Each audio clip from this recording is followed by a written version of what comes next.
Our story begins in 1857, in the farthermost reaches of the north.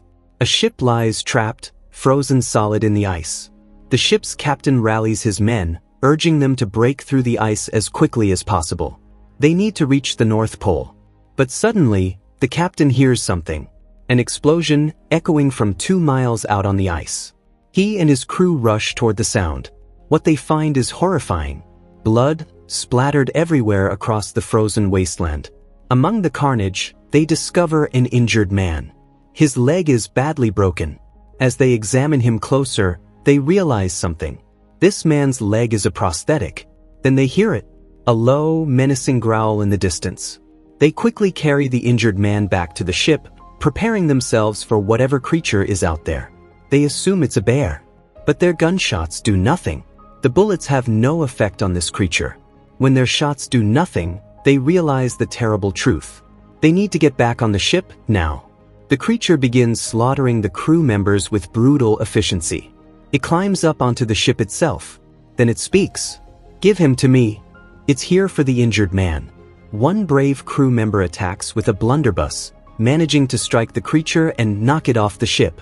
But even this isn't enough. The creature is still alive. The ship's crew pulls the ladder up, trying to keep it at bay. But this creature is impossibly strong. It begins tilting the entire ship.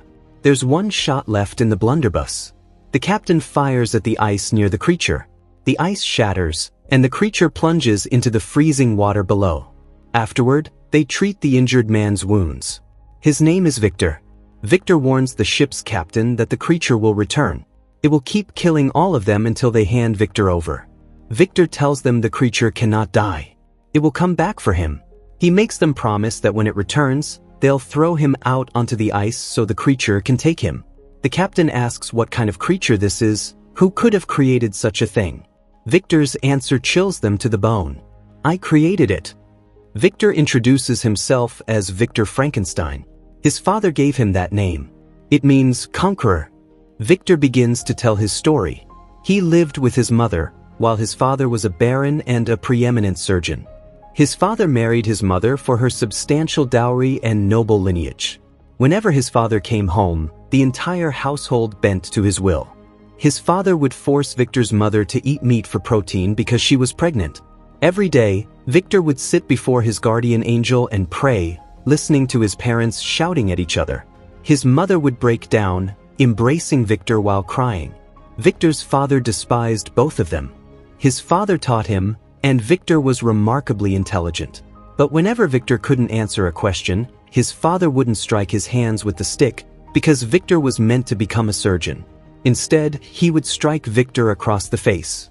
One day, after his father left, Victor's mother's condition worsened dramatically. Complications developed in her pregnancy. Victor called for his father. His father operated on Victor's mother, but she didn't survive. He only managed to save the newborn. Victor was shattered by his mother's death. Darkness consumed his life without her. His younger brother William was raised completely differently than Victor had been. Victor's father showered William with love and affection. This filled Victor with jealousy. He was also deeply haunted by the fact that his mother had died at the hands of the most famous doctor of the time, his own father. Victor confronts his father. "You let her die, didn't you?" His father replies that he tried everything to save her. But no one has ever conquered death. Victor's response is defiant. "Then I will conquer death." That night, Victor has a vision. A dark angel appears to him, making a promise. Victor would have command over the forces of life and death. He would become every ounce the surgeon his father was. He would surpass him in ambition and in reach. Back in the present, the creature breaks through the ice. Victor continues his story. 2 revolts and a fire on his mother's plantation destroyed the family fortune. His father passed away as well. After that, William went to one side of the family in Vienna, while Victor went to Edinburgh. And there, for decades, he tried to expand the narrow limits of academia. Victor delivers a presentation at the Royal College of Medicine. He declares that birth is not in our hands. That belongs to God. But death? Death is something we can control. Man may pursue nature to her hiding places and stop death entirely. Victor has brought the corpse of a dead shopkeeper. The hand attached to it belongs to a carpenter. Victor has completely joined the hand and body together. The moment he applies the battery, life surges back into the corpse. Victor explains that the convulsions they're witnessing aren't unusual, but the flow of energy inside the body follows a different notion entirely, called chi.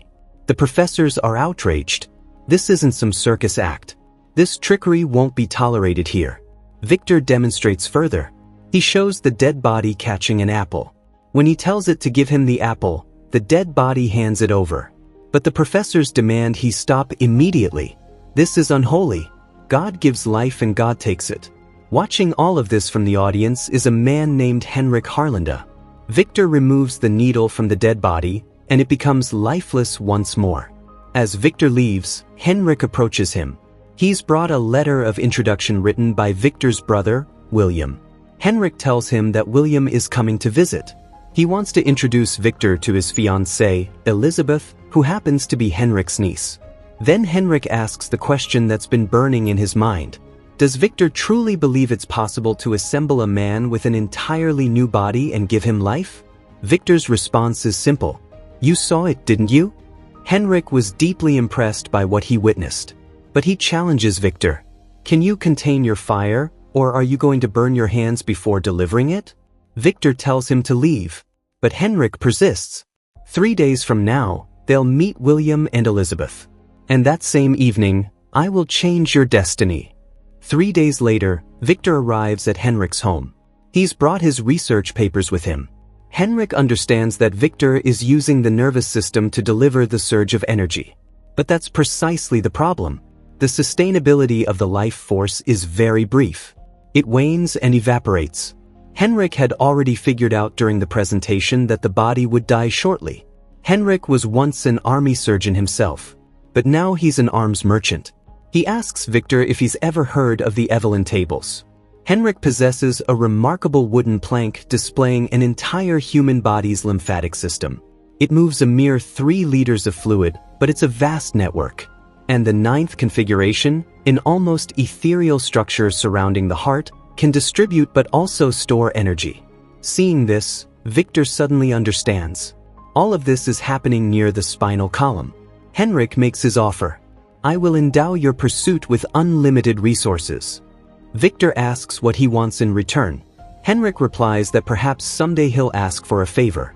But for now, he simply wants to document everything. Victor says, I'll consider it.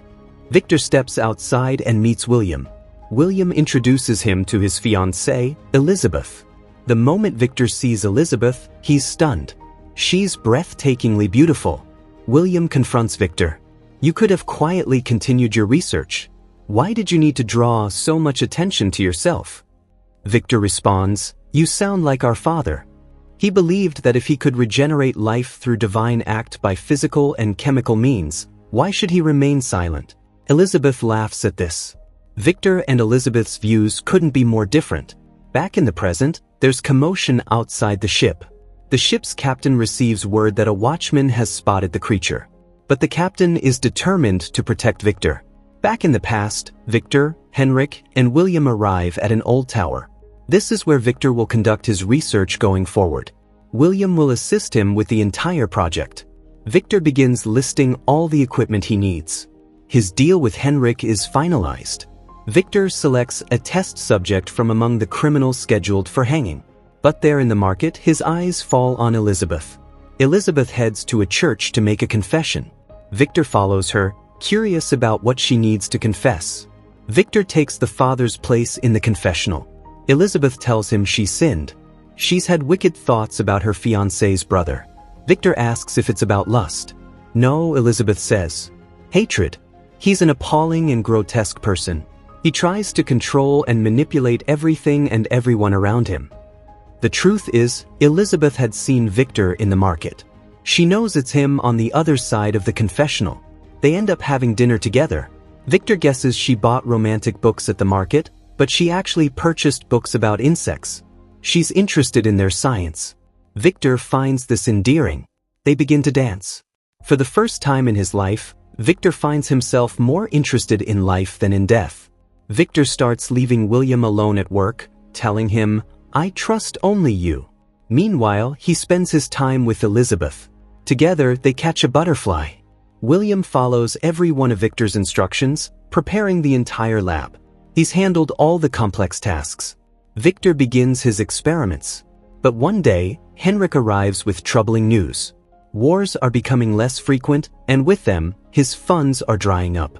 Henrik's patience is running out. He tells Victor that a battle will take place next week, which means many dead bodies will wash up on their shores. Victor has only 1 week to figure out how to deliver the current throughout the entire body. Shortly after, Elizabeth comes to visit. She sees his research. Victor opens his heart to her. "I want you to stay with me always." But Elizabeth replies, believing something does not make it true. She's already chosen Victor's brother, William. Elizabeth's departure leaves Victor devastated. He's ready to give up. But then an idea strikes him. Using it, he brings his test subject's dead body to life with the current. Victor had found the final key he needed. He goes to the battlefield to search for a suitable subject among the dead soldiers. He needs a tall specimen. Scale will make the work easier. He cuts parts from many different bodies, assembling them into one body. Henrik photographs everything. Victor connects the battery to the body, preparing it. A storm is approaching outside. He'll be able to charge his battery with it. Victor goes to tell Henrik, but Henrik asks him for medicine. He's sick. Victor sees his true condition. He realizes Henrik has syphilis. Henrik is dying, and in exchange for all the funds he's provided, he wants that perfect body for himself. The moment Victor hears this, he refuses. Not yet. Victor goes upstairs to install silver rods on top of the tower to catch the lightning. Henrik tries to convince him. "I'll give you whatever you want, even Elizabeth." But Victor tells him, "Your disease has spread through your body. Your body is rotting from the inside." Victor's answer is clear. Henrik grabs one of Victor's equipment pieces and begins to blackmail him. They struggle. In the chaos, Henrik accidentally falls from the tower. Victor rushes down to him, but he's already dead. Victor quickly turns on all his machines. The moment the machines turn on, the rod atop the tower extends down to the dead body. When the lightning strikes, power surges into the battery. Power flows into the body. But the heart still isn't beating. Victor thinks he's failed. He starts cursing his guardian angel for lying to him. But that night, he has another vision of that same angel. And when Victor opens his eyes, the creature is standing before him, alive. Victor can't believe his eyes. He communicates with it through gestures, telling it about the sunlight. Victor removes the bandages. He tells the creature his name, Victor. The creature repeats his name. Its heart is beating. Meanwhile, Elizabeth asks William about her uncle. She says they should go see him. On the other side, Victor chains the creature up. The creature obeys his every command willingly. Victor leaves it there and walks away. For the creature, everything is new, like a small child experiencing the world. But Victor doesn't know what to do with it. He only knew how to create it. For weeks, Victor has to care for the creature. The creature cuts its own hand. Victor gets angry. But then, right before his eyes, the creature's wound heals on its own. The creature becomes angry. Victor calms it down. But Elizabeth and William are on their way. Victor chains the creature again. Victor wants to hear something other than the word Victor from the creature's mouth. He needs to know if it has intelligence. But no matter how many times Victor asks it to say different words, the creature won't speak. In fact, it seems afraid of Victor. Victor asks, "Why are you afraid of me? I'm your maker." Just then William and Elizabeth arrive. Victor excitedly leads Elizabeth to show her his research. But Elizabeth asks where her uncle is. Victor says he's not here. Then Elizabeth hears the creature's voice. She makes her way to it. The creature comes forward when it sees her. Elizabeth extends her hand to it. She's amazed by the creature. The creature touches her hand. Elizabeth touches the creature's body. She asks, "Who hurt you?" Elizabeth turns to Victor and asks who that man is. "Did Victor give him those wounds?" Victor replies, "I didn't give him wounds. I gave him life. I brought him to life." Victor shows them the creature. But the creature is displaying some strange behavior. Elizabeth asks why he's chained up. Victor says it's to manage him. His understanding is still limited.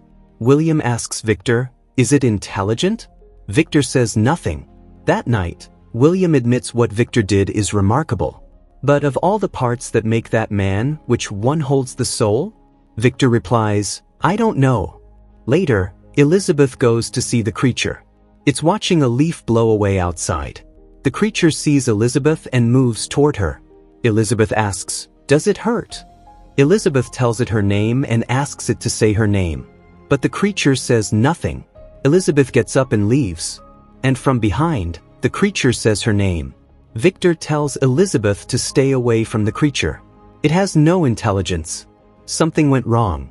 The creature only knows one word. But Elizabeth says, perhaps for the time being, that word means everything to him. What if in being anew, the spirit that animates him is simpler and purer? Victor asks, "What are you talking about, Elizabeth?" Elizabeth replies, "In those eyes, I saw pain." Victor snaps back, "What about my pain? What about what you have denied me?" Victor channels his anger toward the creature. "Your heart is pure, and I've become a villain?" He ties the creature tightly and starts beating it with a rod, shouting, "Follow my orders. Lift your leg." In anger, the creature bends the rod and throws it away. It starts screaming, "Victor! Victor!" Victor tells William he made a mistake. This thing is very dangerous. Victor shows William Henrik's body, claiming the creature killed him in a fit of rage. Victor tells William to take Elizabeth and leave immediately. And don't tell her anything. William does as he's told. Before leaving, he asks Victor how long this creature will live. Victor replies, "Very brief." After they leave, Victor begins preparing to set the entire tower on fire. Meanwhile, Elizabeth says she's having terrible thoughts.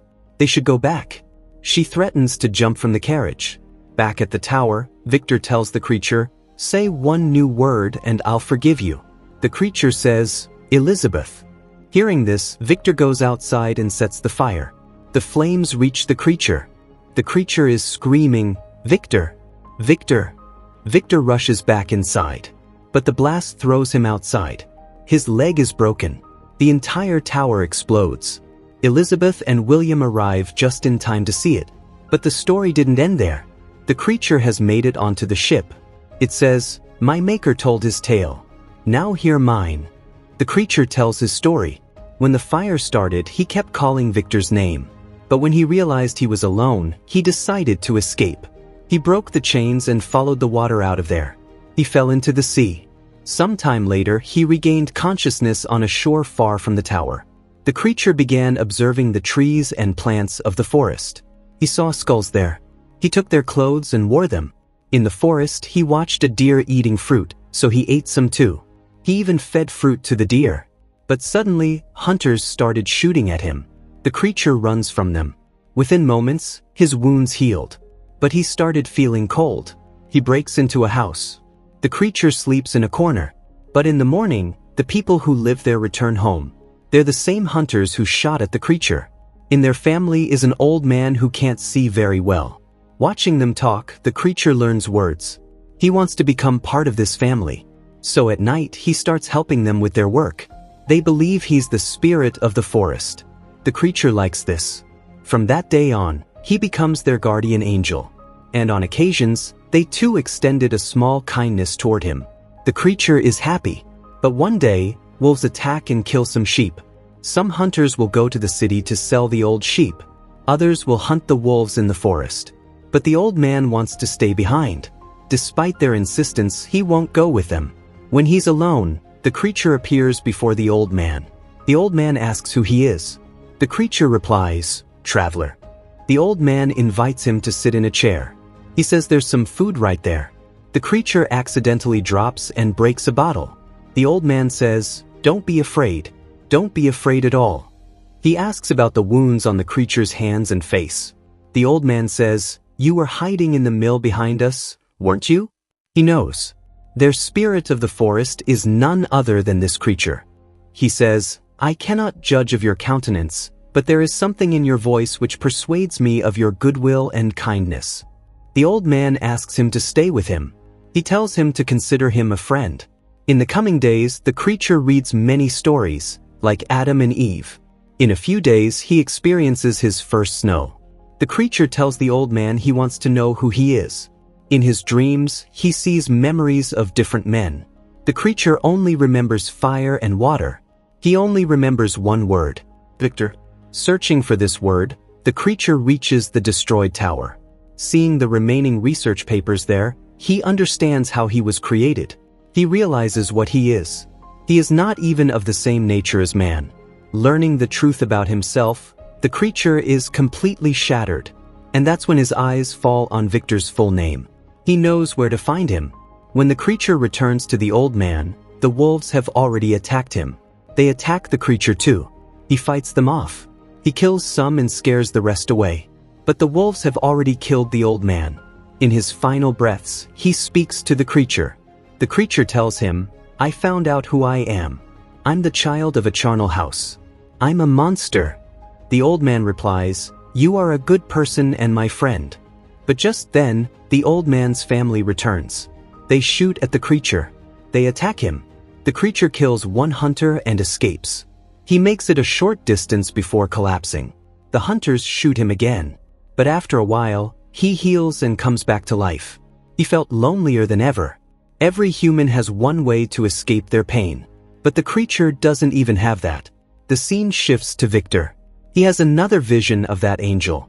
When Victor wakes up, it's the day of William's wedding. Before the wedding, Victor goes to see Elizabeth.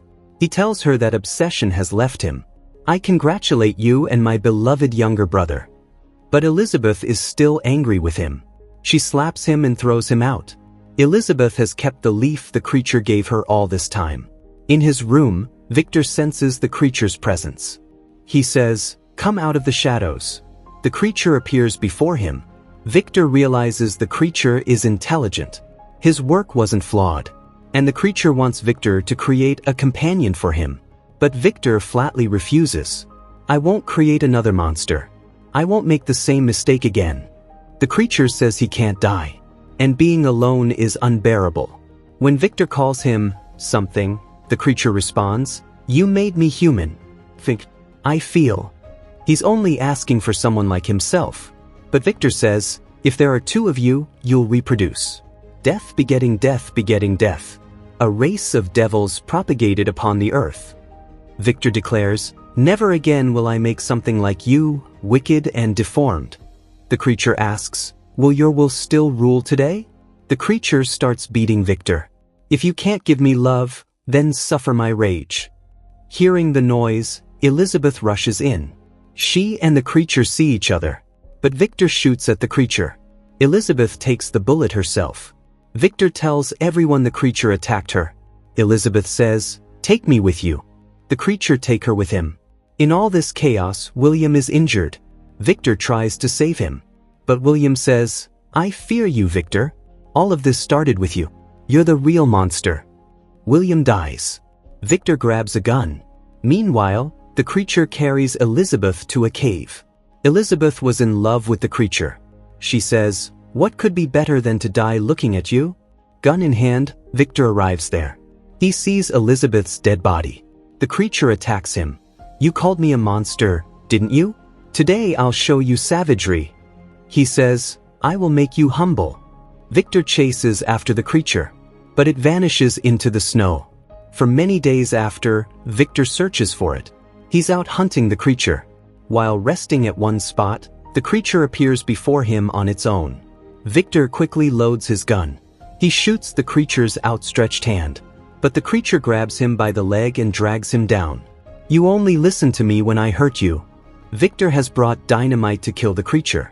The creature tells him to light it. He tells Victor to run. The creature detonates the dynamite in his own hand. But even this doesn't kill him. He starts healing again. Once more, his hope for mercy is destroyed. And he's left with only one path. That's when the ship's crew rescues Victor. And now both of them are on the ship. The creature tells Victor, "I will bleed, suffer. But it will never end." Victor grabs the creature's hand and apologizes. He realizes he's done something terribly wrong. But the creature understands that his creator is dying. He says, The tide that brought me here now comes to take you away, leaving me stranded. Victor calls him, my son, and asks for forgiveness. He tells him, if you have it in your heart, forgive yourself into existence. If death is not to be, then consider this, my son. What recourse do you have to live? Victor says he just wants to hear his name from the creature's mouth one last time. The name that was once his entire world. The creature says, Victor, I forgive you. And Victor dies. The creature says, rest now, father. Perhaps now we can both be human. The creature quietly climbs down from the ship. He pushes the ship, breaking it free from the ice. These people will be able to complete their journey. And with that, friends, this story comes to an end. Let us know in the comments how you liked this explanation. Don't forget to like the video and subscribe to the channel. We'll see you in the next video.